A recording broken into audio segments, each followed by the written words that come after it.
Welcome back to my third episode of the podcast. This is Brian, and this is 12 years after my last recording, so thank you for being patient. I know you have been. Well, one of us has been anyway.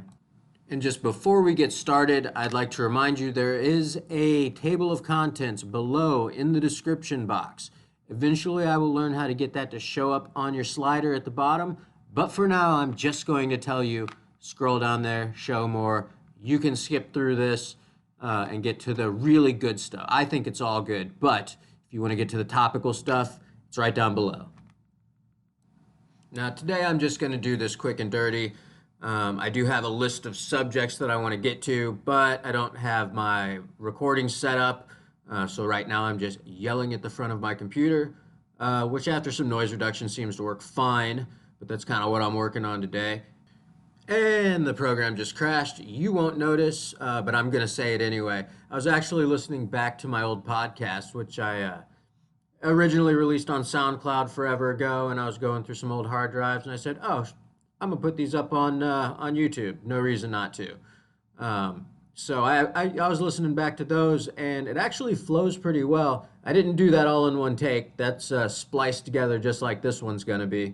I don't know how good I would be at live podcasting. Suppose if I got a little more practice, I would probably be pretty half decent at it. But for me, my personality, I'm a writer and an editor. It's very nice for me to be able to get back in here. If I make a mistake, I just delete it. I don't really do much deleting, but if I say like and like a lot, then I'll just I'll just delete that part. Now, the nice part about this is that over the past 12 years, software has gotten a little better, a little easier to work with. It's a lot more functional. Not that I wasn't able to make it work before, but 12 years of technology. I find this superior. I'm just using Audacity, which I guess is what pretty much everybody uses. It seems to work great. So there's my ad. Shout out to Audacity. Thank you for making free stuff so that I can do what I want to do and not have to pay for it. But I suppose before I get into my little list here, because one of the things I'm going to do in this podcast is get through this list of future episodes that I'm working on. But before we get to that, I'll just make a note of the temporal distance between myself while I'm recording this podcast and myself while I was recording that other one.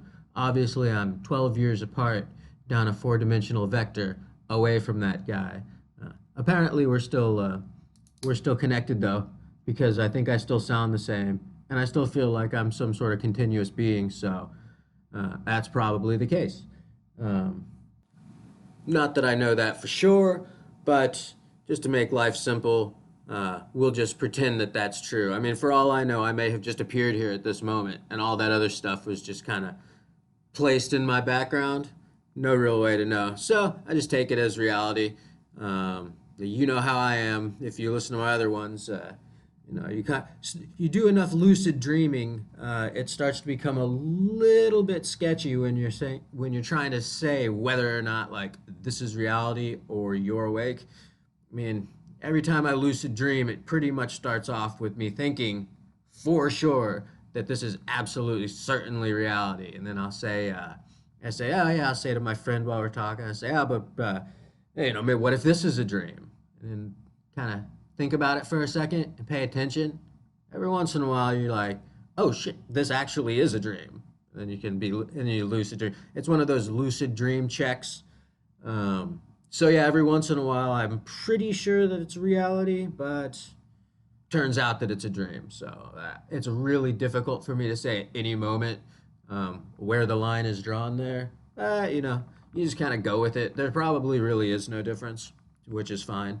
So in any case, yes, 12 years have passed, and I remember what I was doing 12 years ago. As I recall, when I looked at my website, that was recorded those two were recorded in August and September of 2012, and as we all recall, in 2012, everybody was interested about the Mayan calendar. As it turns out, probably not the right dating. If you ask certain chronologists, they'll say the dating was off. Jason of Archaics, you can get that from him, which is probably true. Other people think that maybe the world did end, and we're just kind of living through some sort of, I don't know, who knows what people think? Who knows what's even real? One thing I can say for sure is that the world itself didn't cease to exist. We know that much at least. So that I'm fairly certain of, I suppose. Now let's see. In 2012, I would have been 31, which means I would have just gotten back to Kansas City after living in California for about 8 years. I picked a good time to get out. I'm a little bit ahead of the curve on that one. Let's do a little rundown. Let's see, I should actually pull up a little timeline of major events and we can just go through it really quick. I'm just going to span the distance between 2012 and 2024, talk about, just hit the high points, give my brief opinion on whatever it is, and we'll just close the door on that chapter because it's not a history podcast. I don't know what kind of podcast it is. It's more of I don't know, more of a philosophical, psychological, experiential type of podcast. I don't know. It's basically just the type of shit that I think about. But I would like to just say something about the last 12-year period, just so we can move on from there. And just real quick here, I don't know what happened to my audio. I'm messing with it and trying to fix it, but that's what we're here for me to mess up this podcast and make it sound dumb for you. But in any case, okay, let's see what we got here. I've pulled up the list. 2012. I don't even know if I should be saying these words in the first, what is this, like the first 5 minutes of the podcast? YouTube. I think they've stopped cracking down quite so much. I mean, literally, I'm just reading a list of events. I'll just refrain from commenting. You can just imagine my surprise. I don't even want to read this. Okay, 2012, Obama got elected. That's fine. 2012 also. This may have happened. I can't remember what time of the year. It was the Sandy blank school shooting. I don't know. I don't know if I need to be self-censoring, but I'm going to anyways for this. The Boston Marathon, 2013. Then in 2015, it's listing a shooting, church shooting. I mean, I don't know about this list because it looks just like a bunch of false flags and shootings and bombings and stuff. There's probably a better list somewhere out there, but major events in American history. I suppose those are major events because we still talk about those things. They led to a lot of kind of social and legal reform, or at least debates about, you know what it is. I don't have to tell you. If you're listening to this, I don't have to explain it to you. Then, of course, in 2016, Trump gets elected. These guys are calling the 2017 Equifax data breach as notable, which I suppose it probably is. We got all the whole Trump years. That's fairly recent. You recall that. I don't really need to rehash that with you. It's old news, and we're all sick and tired of it, and I'm glad it's over. The government shut down in 2019. Who cares? Wish it would have stayed shut down. Then, the whole election, Biden election. And it's not exactly ancient history, but it has been, how many years has it been? Like 4 years. The end of 2019 really was when I picked up on the whole COVID, sound like I said Hulk Hogan, whole COVID thing that I was hearing about a little bit before probably most people were paying attention at the end of 2019. I have my own opinions about this. There's really no point in getting into it. It's been hashed and rehashed just like the Trump thing. We're 4 years out.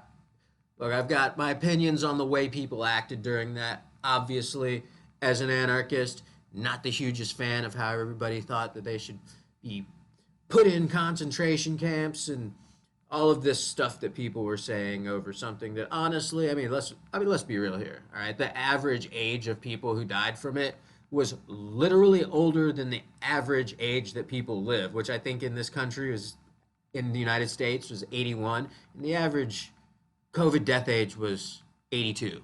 So, apparently if you get COVID, you actually live a little bit longer. So anyways, enough about that.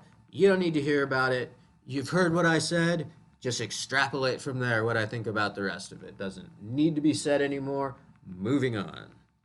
So yeah, suppose as I've taken a look back at those great fond memories we all share, I realized that I could have probably just skipped that 12 years. We would just pretend like that doesn't even happen. That's fine. Maybe I did just appear just now, and all that stuff is just. I mean, it's not in my current reality now, so I'm just gonna imagine that that was a whole pointless dream that I had. And we can move forward because there's a lot of interesting stuff to do, and I have a whole list of things that I would like to talk about. Now, I'm just kind of striking while the iron's hot on this. I just put out a couple old episodes. No reason to just not throw out something else. Like I said, this gives me a chance to work with my recording and editing equipment. So if I'm going to be doing it anyway, why not just post it? Content, baby. That's what we have. Yeah, so this is the content. And this is me back after jacking around with my sound for about 20, 30 minutes, learning everything I need to know to be a real top quality podcaster and audio engineer. I'm almost there, I'm pretty sure. Now, here's the part that you just skipped to if you use the table of contents down below and skip to the part that I'll probably title something like upcoming podcast topics. So I'm going to read my list and make a very brief commentary on each one of these topics, which will, of course, eventually have its own podcast or two. Okay, this is a little weird, but I'm just going to go straight through it. Okay, so just starting from the top then. Let's see topics. Oh, look at this. Aliens / interdimensional beings, or whatever you want to call it. This I have quite a bit of familiarity with because I started having what I think most people would call alien contact events, tall grays, as it were, starting when I was about 2.5 or 3 years old, ongoing at that time until I was maybe 7 or 8. And then again when I was like 16, 17, I think, maybe 18. So I have witnesses to that. I mean, nobody knows my original stuff when I'm younger, but when I get to the stuff that I've seen in person, I have other witnesses that were there with me. Do I think it's outer space aliens? I don't know. Probably not. Honestly, the answer is no. I do not think that. I think it's more likely to be interdimensional, or simply that the actual way our universe functions is simply based on consciousness, and this entire concept of physicality and whatnot is just monkey brain ridiculousness. I do believe to a certain extent in interdimensionality. Obviously, down further on my list, you'll see that I've spent a few months studying E8, physics and set mathematics and stuff. It's one of those things. I study it, but with no one to talk to about it, yeah, it kind of falls by the wayside. But in any case, that is an upcoming topic. All the different times that I went on what you would probably think of as alien ships, as hang out with the tall grays, and eventually leading to actually physically seeing such a being, and not just by myself, and in broad daylight. So you'll want to stay tuned for that. I may do that on my first actual podcast. This is kind of, this is a filler episode right here.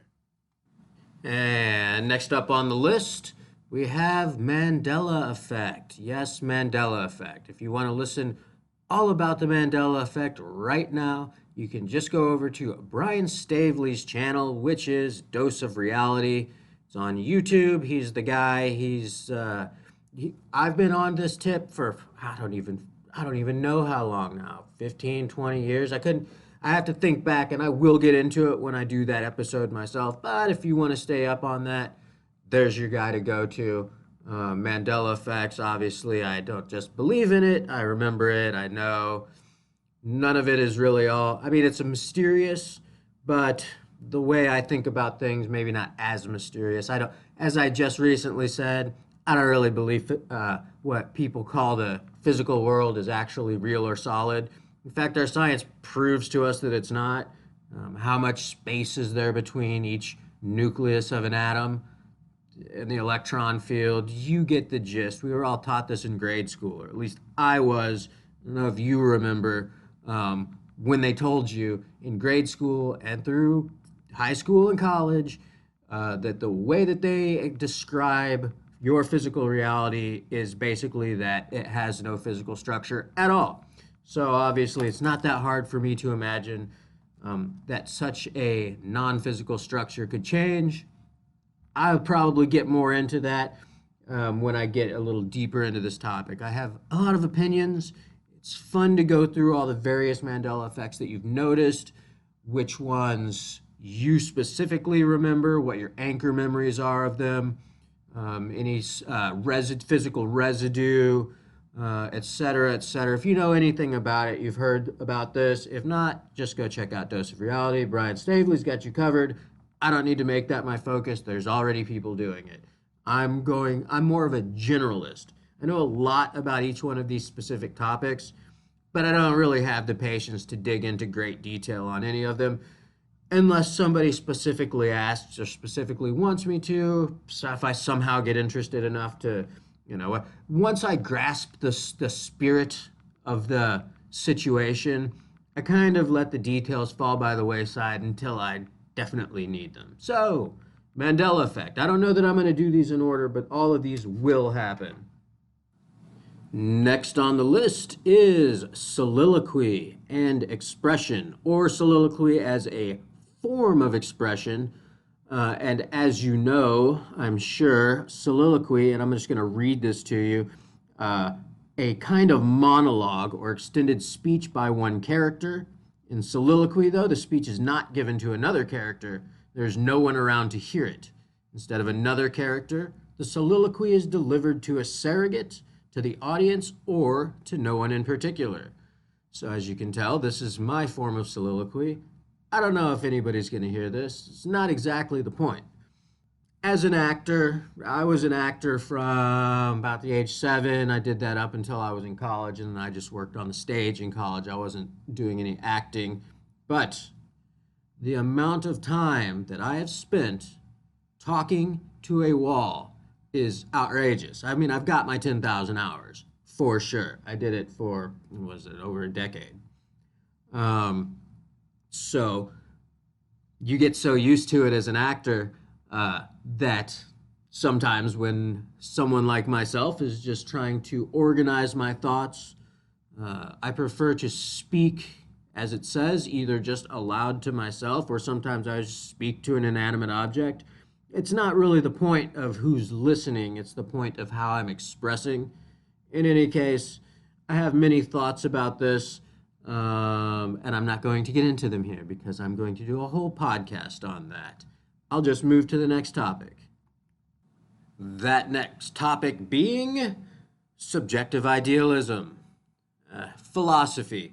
I'll probably get into this a little bit later because I am actually going to brush up a little bit on my philosophy. I am a bit of an idealist, subjective idealist, German idealism. I don't know exactly where I fall. I have done some amount of postdoctoral, what do they call it? Postdoc seminars and stuff. Fun fact, although I did go to college, I didn't go to college for philosophy, but as it turns out, for the most part, a lot of professors don't really mind if you sit in class, especially if you know somebody who's in the class. So I did spend some amount of time studying philosophy. This is a fairly complex subject that will most likely need to be discussed over several podcasts. And next on the list, I have simply written NPC, non-player characters. Many people are talking about it these days.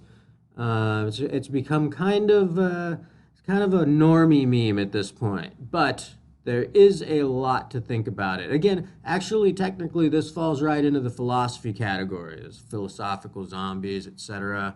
Subjective nature of reality and all that. I wrote NPC, and I'm going to do a whole podcast on it because I have a lot of opinions about the mindless consumer, the NPC, the normie, the one who just takes their opinion from apparently what they see on TV for the most part, or the internet, or their phone, or wherever they're consuming their media. Very briefly, I will just say that if your opinion matches up with everything that's being broadcast as the publicly acceptable opinion, then you are an NPC. And I have to say, your mind is already controlled by AI. You don't need a brain chip. Don't even bother. You'd be wasting your money to get a brain chip when you're already a programmed robot. So, but if you need that extra little boost to just take you completely away from reality in any sense of the fashion, maybe you do want to get that brain chip. You can be a real cyborg NPC, not just one of these meat bags. You can tell my opinion on the normie.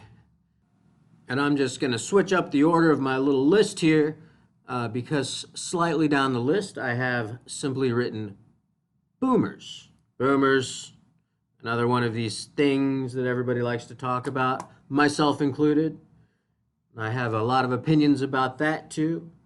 If you know anything about this subject, I don't really need to get into it here, but I will spend at least an hour talking about it at some point. I'm just going to leave it at that, but I had to just put that right by the NPC category because these two things just flow directly from one to the other. I'll leave it at that for now. And now to switch it up a little bit and cycle back to something I'd mentioned earlier is the E8 physics, the eight-dimensional model of reality, I suppose, the eight-dimensional model of physics. It's not really, in my opinion, it's not that difficult to grasp. It is fairly complex and you have to sit down with it. But you can, as far as I'm aware, it's been several years since I spent any time doing the actual research on it. At the time, on YouTube, I'm sure you can still find them. It's just exactly like I was saying earlier. It's free. You can sit in on these high-level lectures. These are YouTube videos by experts in their respective fields who have kind of abandoned their old fields and in favor of E8 model of physics, abandoning certain types of quantum physics, string physics, Newtonian, if anybody's even doing Newtonian physics. I suppose if you want to roll a ball down a hill, you can use something like that. It's not very precise, put it that way. It tells you a little bit about what we call physical reality, but not very much about the structure of the universe or physics. As far as I'm aware, the set mathematics that are used in describing E8 physics are the same mathematics that are used to program qubits, quantum computers, etc. I'll get more into it. This is another topic that I did spend a fair amount of time kind of collecting a fairly professional, I wouldn't say professional, but kind of a rigorous understanding of this phenomenon, this form of physics. I don't know. I'll brush back up on that. It's like I said earlier, I can sit here and study this stuff all day, but I already can't talk to it about people. So knowing more about it just makes it even harder for me to, not harder to describe, but it makes it even harder for me to relate to people who have never even heard of this concept. So, of course, I get the gist of the thing until I'm satisfied. I kind of let it drop a little bit, but I will get back into studying it so that I can spend at least an hour and attempt to explain it to myself again and to anybody who is so lucky as to be listening to such a great podcast. And moving right along, the next thing I have written down here is power and control. Power and control, the types of things that people love very much. In my opinion, of course, this is a problem since people are so insanely ignorant that the idea of having control over anything is a farce. Just to say it, to even have the conception that you're really in control of anything, most people aren't even in control of their own thoughts. So the idea of controlling anything more than that is, come on, it's a pipe dream. But people are very, very much, people who literally can't even control their own thoughts, much less control their own bodies, two things that you should definitely be able to control, or at least should strive to have under control before you're trying to control anything outside yourself. Oh, not so. Most people can't control their own thoughts, can't control their own bodies, but they want to tell the outside, they want to tell other people what to do. They want to impose their will upon nature. It's like, hey, buddy, why don't you start first, like a little toddler trying to take his first steps? And maybe try to control your thoughts before you try to dictate reality to literally the thing that created you, which is nature, which is God, which is something that you're not aware of, but it wasn't you. You didn't create yourself. And furthermore, you can't even control your own thoughts. So let's calm down with the trying to control everybody else for a little bit. Okay. That's my very nutshell opinion on that. And to follow up with this, I have both these things written as little side notes.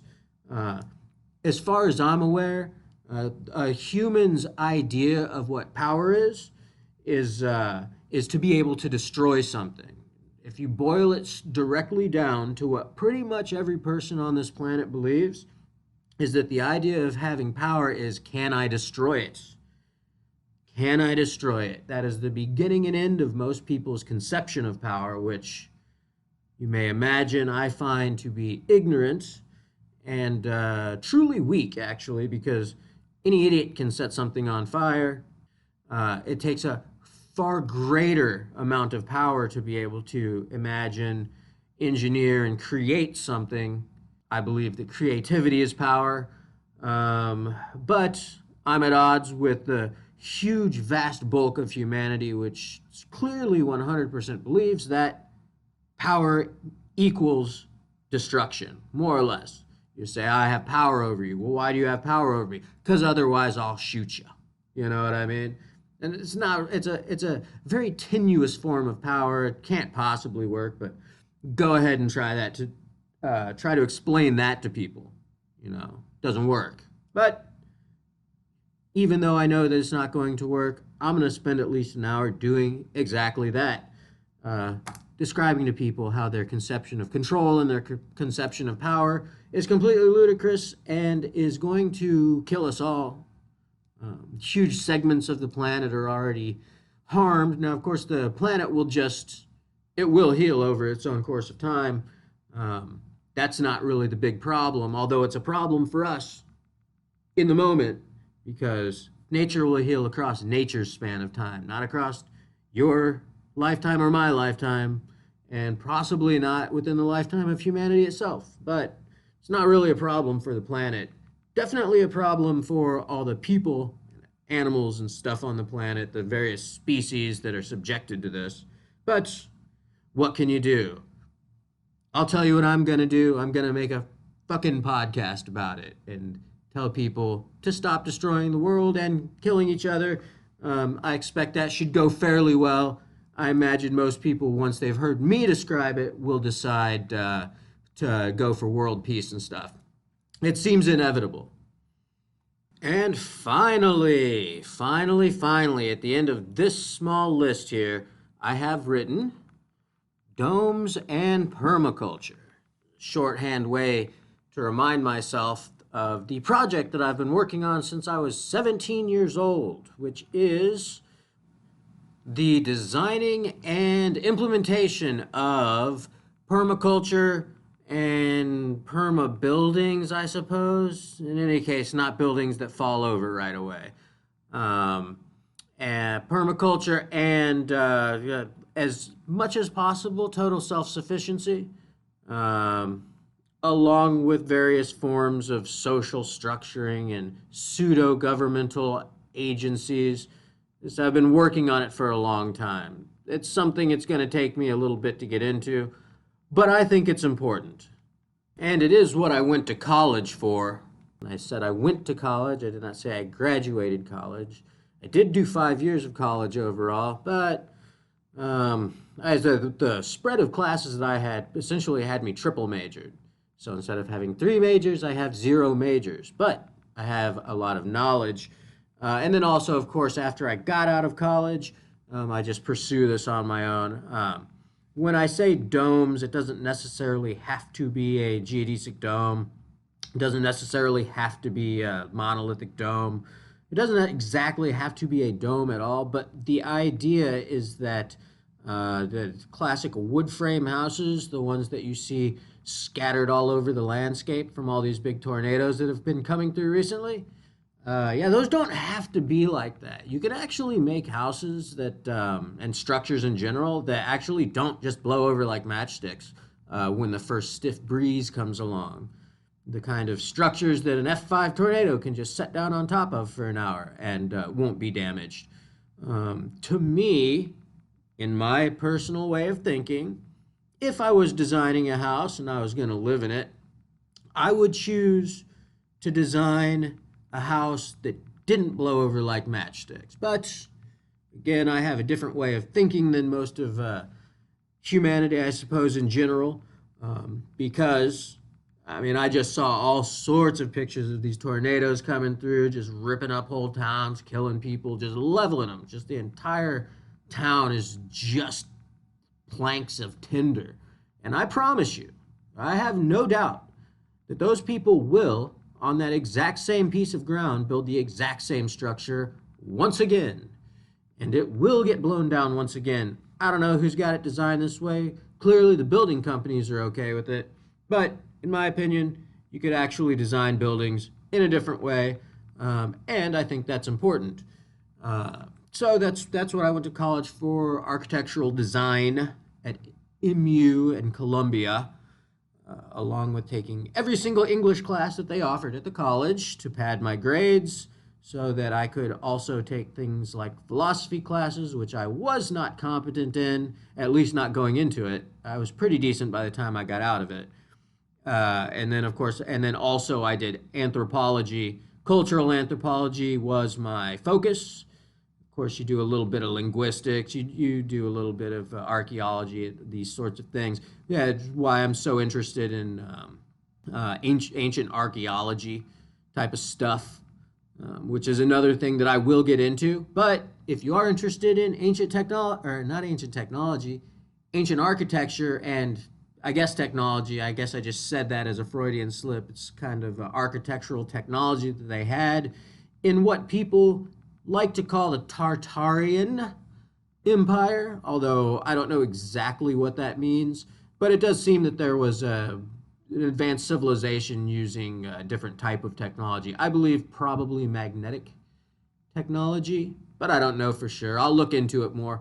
If you are interested in seeing something about that right now, you can go to Lucius Aurelian's YouTube channel, where he does explorations into old world architecture, and he's got a whole channel about it. It's great.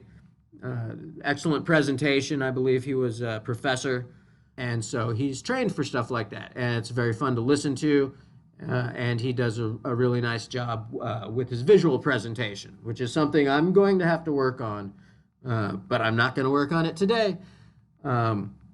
So yes, there's that. And that's what I've got written on my list, which I just wrote up in 20, 30 minutes, I think yesterday.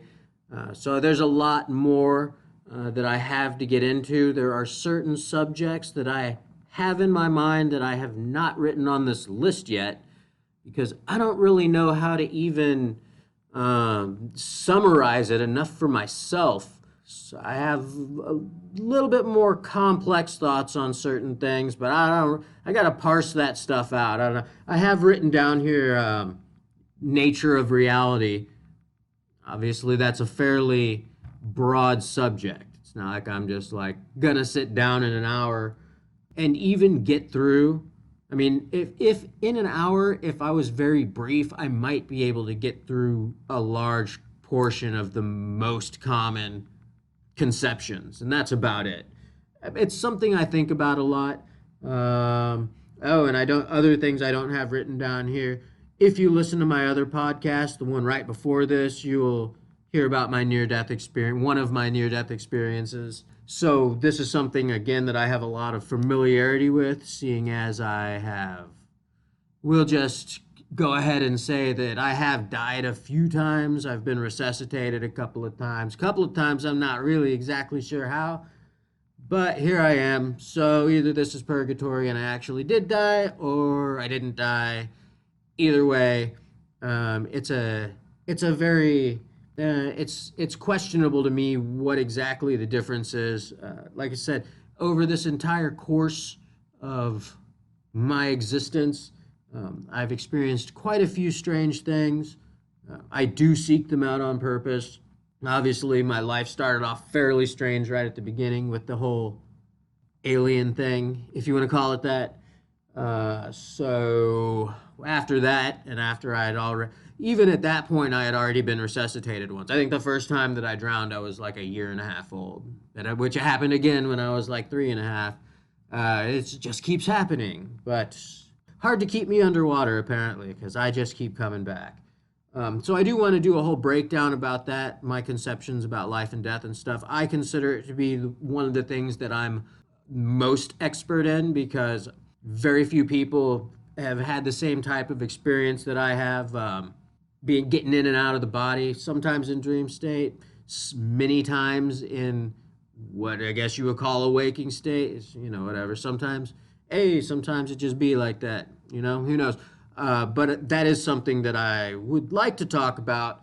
And then once I get all of this type of basic stuff out of the way, once I've explained some of my experiences and some of my fundamental core understandings about the nature of reality itself, once we've kind of put that together into some sort of coherent framework as best as we can in any case, then once we have a framework of, okay, well, what is reality? Then if we can finally get to a point where we have some sort of agreement on that, then we can talk about specific events in said quote unquote reality, however you want to call it. And for the most part, that's what I wanted to get through in this podcast. Which, seeing as I've set a goal for myself and I've achieved my goal, even if I waited 12 years in between starting and taking the second step and taking the third step, it's fine. I don't believe in time in that strict of a sense. So, since I feel that I've completed my task, my testosterone will now go up by about 5 points and stay that way until I fail at something or suck. But also, I might just go do a little working out right now and see if I can't raise that testosterone another 5 points. Oh, man. And I'm just sitting here thinking, too, one other thing and you know what? I could just go back and put this at the beginning. Hold on a second. Actually, you know what? Fuck it. I do have a couple other topics, but guess what I did? I just wrote them on my list. It's not like I'm running out of ideas over here, so we'll just save that for some other time. As for now, I would very much like to thank you for tuning in to my third podcast in 12 years.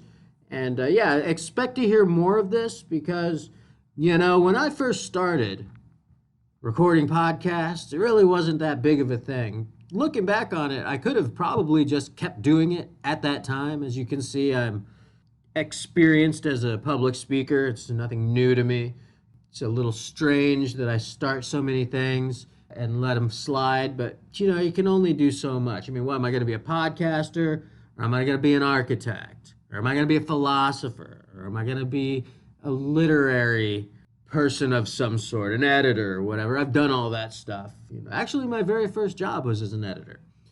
But in any case, stay tuned to all this excellent, excellent content that I have planned, and you'll be able to see it from the beginning.